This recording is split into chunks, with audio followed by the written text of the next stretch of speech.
but sharks. I caught an anchor. I hauled in an anchor, an old dead anchor. But you know one of the other things that they don't have to be storybooks. I've written a lot of short stories, and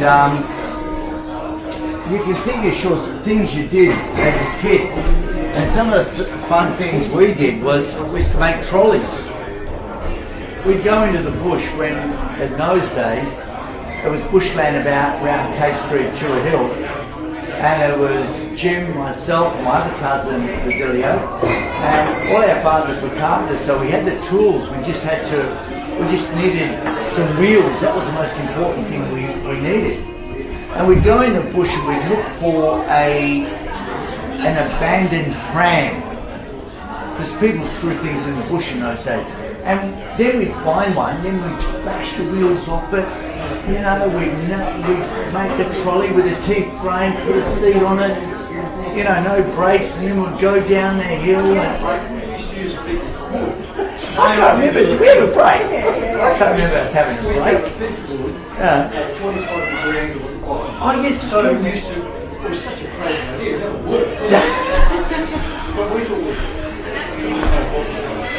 yeah, but I mean, things like that, and used to make kites with my Uncle Vince, and that was the Italian kite, which was made out of newspaper, and it had the centerpiece, but it had the crossbeam. It was like a bow. You put a string across it, and they never worked, but we had a lot of fun. We had a lot of fun making them and stuff like that. So they don't have to be books; they can be short stories. Like I wrote another one because my granddaughter, her name is Quinn, she lives in Amsterdam, and I had this idea, I wanted to bring Quinn into a story, so I wrote a story about Quinn meets Hilly the goat. Now the story was, a lot of it was true. I had an auntie who was my mother's sister, there was a lot of sisters, and in those days, work was their life. They didn't go, hardly even went down to the little village. But she had a couple of goats she loved. So when she'd take the goats up to the roadside where there was good eating grass, she'd tie them up, she'd pick them up in the evening and bring them back home. And I thought to myself, how can I get Quinn into this story? And I thought, I know how to do it. My auntie was a hillbilly. I'm a hillbilly, come from hillbilly country in Sicily. I think it was a lot of years before we had someone go to university. It might have even been my kids were the first ones, a couple of them. And I would see Amelia, and she was such a beautiful soul. She'd just give you anything she had. So I wrote a short story of Quinny meets Hilly the goat, as I said before. It was about Quinn being a city girl. And her mother was reading her a book one day on different animals, farm animals, and she saw the goat, and she says, "Mum, I want to meet a live goat."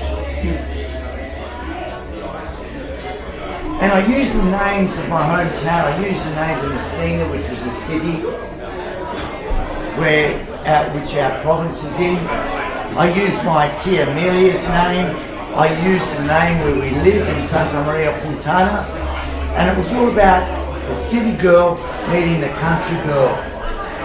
And getting together, striking up a friendship, and the city girl having some time with a couple of really live goats. So at the end of the story, they just skipped along up the road to go and meet the goats. A really beautiful thing. Simple, but to me it warmed my heart because there was a lot of truth in it.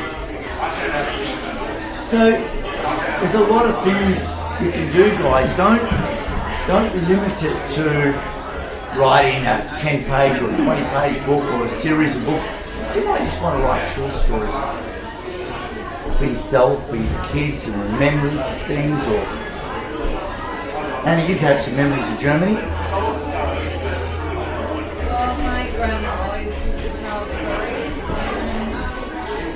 and she never wrote it down, but over the last years we started that, I asked her for essays because I knew she loved writing and she had a lot of stories to tell from in her life, which wasn't easy, but there were good twists in her life when God's hand was really strong in her life.